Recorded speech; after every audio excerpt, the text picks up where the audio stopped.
Hello friends, this is Rahi and welcome to our channel बेड वाले। आज हम बात करने वाले हैं कॉन्फ्लिक्ट की, यानी द्वंद्व क्या होता है। आप मानसिक रूप से किन्हीं दो चीजों के प्रति जो है वो कंफ्यूज हैं कि मैं ये करूं या ये करूं, या आप उन चीजों से बचना चाहते हैं। तो क्या है, आपके मन में तनाव और जो संघर्ष उत्पन्न हो रहा है वो कॉन्फ्लिक्ट की वजह से हो रहा है, यानी द्वंद्व जो उत्पन्न हो रहा है उसकी वजह से तनाव, कुंठा या चिंता की स्थिति उत्पन्न होती है। ठीक है, तो कॉन्फ्लिक्ट क्या है? जब दो स्थितियां ऐसी हैं जिसमें युद्ध हो रहा है कि मैं ये करूं या ये करूं, और या आप दोनों ही नहीं करना चाहते, तो उसमें भी कॉन्फ्लिक्ट चल रहा है। वो कॉन्फ्लिक्ट है एक तरीके का कि आप दो सिचुएशन के बीच में जो है वो आप फंस के रह जाते हैं। 11 है, उन्होंने 3 टाइप्स बताए हैं।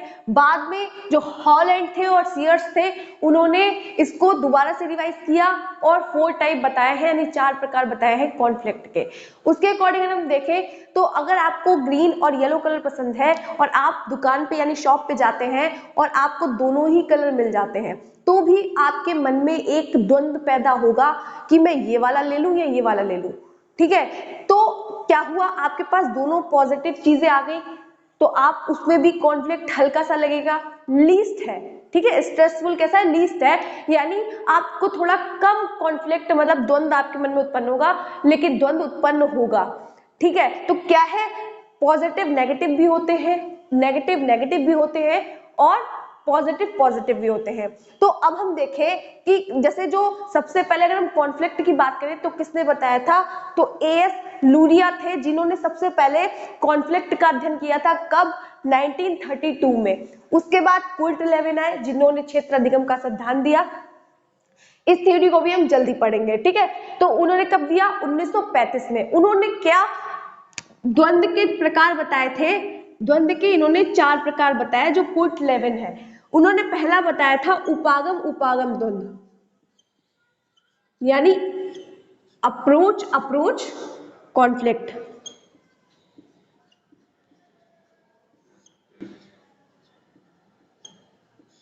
दूसरा इन्होंने बताया था परिहार। परिहार का मतलब अभी समझाती हूं आपको। परिहार, परिहार द्वंद्व।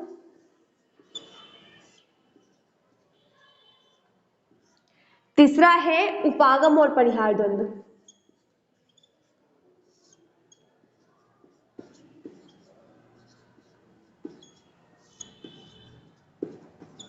और बहु उपागम द्वंद्व, ये बाद में रिवाइज हुआ। ये किसने दिया? जो लास्ट वाला है, जो लास्ट वाला है वो हॉलैंड और सीयर्स ने दिया था। कब? 1938 में। कई सारे लोग और थे, ब्राउन थे, मिलर थे, हल थे, जिन्होंने द्वंद्व पे काम किया। द्वंद्व क्या है? दो स्थितियों में हमें क्या चूज करना होता है, तब क्या द्वंद्व की स्थिति उत्पन्न होती है, या फिर हम दोनों ही स्थितियों को चुनना नहीं चाहते। फॉर एग्जाम्पल अगर हम देखें कि एक बच्चा ना तो डांट खाना चाहता है और ना ही वो अपना होमवर्क करना चाहता है, तब भी लेकिन उसे चूज तो करना पड़ेगा ना, डिसीजन तो लेना पड़ेगा ना, लेकिन उसके लिए दोनों ही नेगेटिव है। अभी हमने कलर वाला कॉम्बो लिया था एग्जाम्पल, तो उसमें क्या था? पॉजिटिव था, दोनों पॉजिटिव थे। तो ऐसा भी हो सकता है दोनों पॉजिटिव हो तब कॉन्फ्लिक्ट उत्पन्न हो, ऐसा भी हो सकता है दोनों नेगेटिव हो, ठीक है, तब भी कॉन्फ्लिक्ट उत्पन्न हो सकता है, या एक पॉजिटिव एक नेगेटिव हो तब भी कॉन्फ्लिक्ट उत्पन्न हो सकता है। तो ये जो 3 प्रकार थे वो किसने? कुर्ट लेविन ने दिए हैं। लेकिन हॉलैंड आए, जो मिलर, ब्राउन और हल थे, उन्होंने चूहों पे प्रयोग करके कॉन्फ्लिक्ट के और डीप में बताया था, डिटेल में। ठीक है, जो चौथा था तो हॉलैंड और सीयर्स आए, उन्होंने बताया बहु उपागम।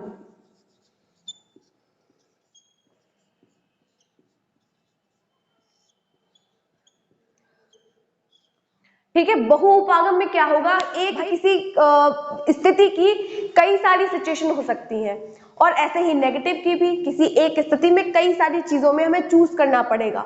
ठीक है, तो क्या है, बहु उपागम का मतलब बहुत सारी चीजें हैं, उसमें हमें चूज करना है। ठीक है, तो क्या है, इन्होंने ये 4 टाइप बताया है। अब हम देखें, यहाँ पे मैंने लिख दिया है उपागम उपागम द्वंद्व, यानी अप्रोच अप्रोच कॉन्फ्लिक्ट। दूसरा है परिहार परिहार द्वंद्व, यानी अवॉइडेंस अवॉइडेंस कॉन्फ्लिक्ट। फिर है उपागम परिहार, तो यानी अप्रोच अवॉइडेंस कॉन्फ्लिक्ट, यानी हम उपागम की अगर हम बात कर रहे हैं तो उपागम क्या है, यहाँ ये उपागम की बात की गई, तो ये उपागम है क्या? उपागम से मतलब ये है जिन कामों को हम करना चाहते हैं, ठीक है, जैसे हम उसकी तरफ बढ़ना चाहते हैं, दो, ठीक है, पॉजिटिव पॉजिटिव होता है जब एस्पेक्ट, दिशा में जो क्रिया करने की, इसका मतलब है किसी दिशा में जब हम क्रिया कर रहे हैं और सोचने समझने का तरीका या उस क्रिया के प्रति कार्य को करने का तरीका क्या है, इस जो उपागम है उसमें हम चीजों के प्रति क्लोज जाने की कोशिश करेंगे, ना कि उनसे बचने की कोशिश। तो हम दिशा में, किसी दिशा में जो हम क्रिया कर रहे हैं भाई, सोचने और उस काम को करने, हम करना चाहते हैं उस काम को, उसके पास जाना चाहते हैं, हम सिलेक्ट करना चाहते हैं, ठीक है, तो वो क्या कहलाएगा? उपागम कहलाएगा। उसके बाद हम परिहार यानी किसी चीज से बचाव, हम उससे बचना चाहते हैं, हम होमवर्क भी नहीं करना चाहता बच्चा और ना ही डांट खाना चाहता है, तो उससे क्या अवॉइड करना चाहता है। अवॉइड का मतलब आप क्या है, जो व्हाट्सएप के मैसेजेस हैं अगर ब्लू टिक हो गया है तो क्या है, और कोई रिप्लाई नहीं आया है तो क्या है, अवॉइड कर रहा है वो। आप अगर घर में कोई आपसे ऐसा बिहेव करता है जो आपको पसंद नहीं है, ठीक है, जो आपकी परिस्थिति से अलग है, आपको अच्छा नहीं लगता, तो क्या है, आप अवॉइड करना शुरू कर देंगे, ठीक है ना। तो आप जिस स्थिति या क्रिया से दूर भागना चाहते हैं उसको हम क्या कहते हैं? बचाव या परिहार कह देते हैं। अब इन्होंने 4 प्रकार दिए हैं, तो चलिए इन चारों प्रकारों को। उपागम, उपागम, द्वंद, इसमें क्या होगा? ये लीस्ट स्ट्रेसफुल है। लीस्ट स्ट्रेसफुल का मतलब ये है कि इसमें कम चिंतन की जरूरत होगी, इसमें कम कॉन्फ्लिक्ट यानी कम द्वंद उत्पन्न होगा, लेकिन द्वंद उत्पन्न हो रहा है इसीलिए ये कॉन्फ्लिक्ट का प्रकार है। इसमें क्या होगा? जब आपको दोनों चीजें पसंद है और दोनों ही आपके सामने आ गई है, ठीक है, आपको क्या है, आप पापा ने कहा, आपने पापा से कहा कि पापा मुझे गाड़ी चाहिए या मुझे साइकिल चाहिए पापा, और मुझे कंप्यूटर चाहिए, तो क्या है, पापा ने आपको, पापा कह रहे हैं कि दोनों में से तुम चूज कर लो क्या लेना है ना, तो क्या होगा, आपके सामने कॉन्फ्लिक्ट आ गया, ठीक है। ऐसा नहीं है भाई, बोरो करने में टाइम लगता है ना, तो पापा ये भी कह सकते थे ठीक है कि एक साइकिल दिलवा दूंगा तुझे, ठीक है, लेकिन उन्होंने क्या किया, बच्चे के ऊपर ही वापस डाल दिया कि तुम बताओ तुम्हें कंप्यूटर लेना है या साइकिल लेनी है। तो बच्चे के सामने क्या है, दोनों ही चीजें उसे चाहिए थी, तो वो क्या करे, तो क्या है, दोनों ही पॉजिटिव सिचुएशन उसके सामने है कि वो कंप्यूटर भी ले सकता है, वो साइकिल भी ले सकता है, लेकिन वो उन दोनों चीजों में से वो किसे चूज करे, तो उसके सामने क्या है, एक द्वंद है। कैसा है? पॉजिटिव है। दोनों आपकी सिचुएशन, आप जो चाहते हैं, दोनों स्थितियां वैसी हैं, आपको दोनों चाहिए, आप एक सिलेक्ट करना ही चाहेंगे, मतलब अपने उसके क्लोजर जाना चाहेंगे, किसमें? उपागम, उपागम द्वंद में, ठीक है। और जब तक हम सिलेक्ट नहीं कर लेते तब तक हमारे दिमाग में द्वंद चलता रहेगा, और वैसे भी जब हमारी दोनों चीजें हमारे पसंद की हैं तो हम फटाफट से सिलेक्ट कर सकते हैं कि हमारे लिए हमें क्या चाहिए, है ना। तो क्या है, हालांकि थोड़ा सा द्वंद लगेगा, इसमें ज्यादा कॉन्फ्लिक्ट उत्पन्न नहीं होता है, हम फटाफट से जो हमें पहले ज्यादा चाहिए होती है हालांकि, तो हम उसको सिलेक्ट कर लेते हैं। अगर हम देखें परिहार, परिहार द्वंद की, तो ये मोर स्ट्रेसफुल है, मतलब इससे थोड़ा सा ज्यादा। इसमें क्या होगा, दोनों ही स्थितियां आपके अनुसार नहीं होंगी, ठीक है। जैसे अभी हमने एक एग्जाम्पल दिया था बच्चे का, बच्चा होमवर्क भी नहीं करना चाहता और वो डांट भी नहीं खाना चाहता, दोनों क्या है, नेगेटिव एस्पेक्ट्स है, ठीक है, दोनों क्या है, नकारात्मक पक्ष है। तो क्या है, चिंतन और लगेगा, मतलब वो बहुत ज्यादा स्ट्रेस में रहेगा कि अगर मैंने होमवर्क नहीं किया तो मार हो सकती है, और वो होमवर्क करना भी नहीं चाहता, तो क्या है, नकारात्मकता की स्थिति उत्पन्न हो रही है। लेकिन भाई डिसीजन तो आपको लेना ही पड़ेगा। जब कॉन्फ्लिक्ट की स्थिति उत्पन्न होती है, हमारा तनाव तभी दूर हो पाएगा जब हम कुछ चूज करेंगे, ठीक है। तो अगला हम देखें क्या, अब हम समझिए उपागम परिहार द्वंद। इसमें क्या होता है, किसी भी एक सिचुएशन का पॉजिटिव और नेगेटिव होता है। अब जैसे आपने क्या है, आप 3 चीजें थी, एक फिजिक्स, एक केमिस्ट्री और एक मैथ आपको लेना था, तो आपने कहा कि अगर मैं फिजिक्स के साथ मैथ ले लेता हूं तो मुझे फायदा होगा। आपने कहा मैं फिजिक्स के साथ अगर मैथ लूंगा तो फायदा होगा, लेकिन लेकिन लेकिन इसका एक नेगेटिव पॉइंट ये था, मतलब हमने कहा किसी एक सिचुएशन के पॉजिटिव और नेगेटिव दोनों एस्पेक्ट्स होंगे जो आपको कंफ्यूज कर रहे होंगे, आपके भीतर जो है वो द्वंद्व उत्पन्न कर रहे हैं। तो मैथ्स के साथ प्रॉब्लम ये है कि अगर मैंने मैथ्स ले ली तो मेरी फिजिक्स में ये हेल्प करेगा, तो ये क्या है, पॉजिटिव है। लेकिन अगर मैंने फिजिक्स के साथ मैथ ले ली तो मैथ में कोई प्रैक्टिकल नहीं होता है, ये क्या है, इसका नेगेटिव एस्पेक्ट्स है।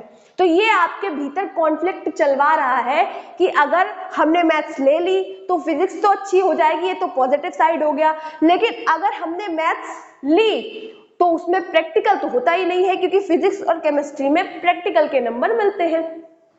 तो क्या है, ये एक सिचुएशन का सकारात्मक और नकारात्मक पक्ष हो गया।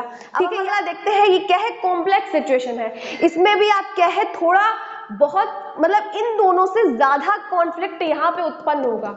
जैसे जैसे हम नीचे उतर रहे हैं, कॉम्प्लेक्स यानी जो जटिलता है वो बढ़ती जा रही है। हम सिचुएशंस में क्या है, खुद को एडजस्ट करने की कोशिश करते हैं, हमारे अंदर क्या है, द्वंद्व उत्पन्न होते रहते हैं।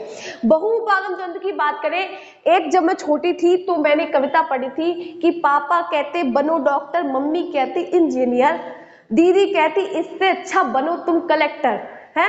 तो मतलब इसके आगे भी काफी थी, दादी कहती बनो पायलट, है ना। तो ये क्या है, कॉम्प्लेक्स फॉर्म हो गई, मतलब मोस्ट कॉम्प्लेक्स। बच्चा क्या है, बहुत अधिक जटिलता में है कि क्या है, करेंगे आपको चुनना है उन सारी बहुत सारी सिचुएशंस में से, आपको किसी एक सिचुएशन को सिलेक्ट कर लेना है अपने अकॉर्डिंग। इस वजह से कॉम्प्लेक्स फॉर्म है, यानी सबसे अधिक जटिल यही होगा। मतलब कई सारी स्थितियां हमारे सामने होंगी, पॉजिटिव और नेगेटिव उसके पक्ष होंगे। बच्चे के सामने कई सारी सिचुएशंस है कि उसे क्या करना चाहिए, है ना। क्या है, मतलब बहुउपागम है और हर एक के पॉजिटिव एस्पेक्ट्स में, मतलब हर किसी का एक पॉजिटिव सकारात्मक पक्ष है, हर किसी का एक नकारात्मक पक्ष है। तो उस बच्चे को क्या करना चाहिए, वो बच्चा कंफ्यूजन में है, कॉन्फ्लिक्ट है, द्वंद्व है उसके मन में कि उसे क्या करना चाहिए। सारी ही सिचुएशंस में एक पॉजिटिव और नेगेटिव है कि वो डॉक्टर बने, इंजीनियर बने, कलेक्टर बने, क्या बने, है ना। तो क्या है, मोस्ट कॉम्प्लेक्स फॉर्म है, इसमें कई सारी चीजों में उसे कोई एक चीज सिलेक्ट करनी है। तो क्या था, ये कॉन्फ्लिक्ट थे। और जिसे क्विट लेविन ने बताया था, इनका क्षेत्र अधिगम सिद्धांत था और इन्हें जो है वो सोशल साइकोलॉजी का जनक भी कहा जाता था। इन्होंने फील्ड थ्योरी दी थी 1935 ईस्वी में। इतना हमने समझा। अगर वीडियो अच्छी लगी हो तो वीडियो को लाइक करना, चैनल को सब्सक्राइब करना मत भूलिएगा। मिलते हैं नेक्स्ट वीडियो में।